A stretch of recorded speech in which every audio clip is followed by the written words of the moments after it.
คลิปอยู่ถ่ายคลิปอยู่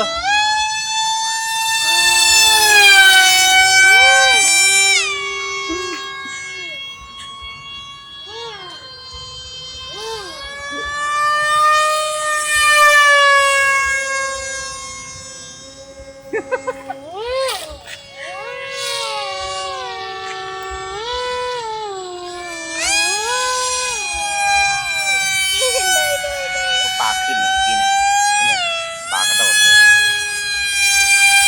ถึงตัวว่าไม่ใช่ตัวนั้นไม่ถึงนาที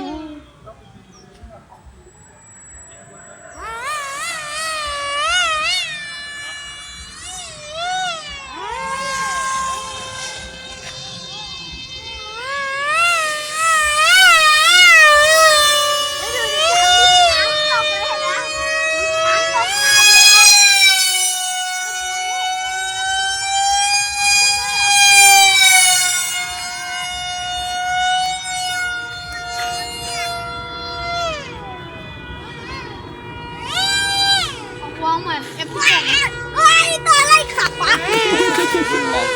กลัวตกใจจริงๆเนี่ย บอยตัวเคยแล้วเคยแล้ว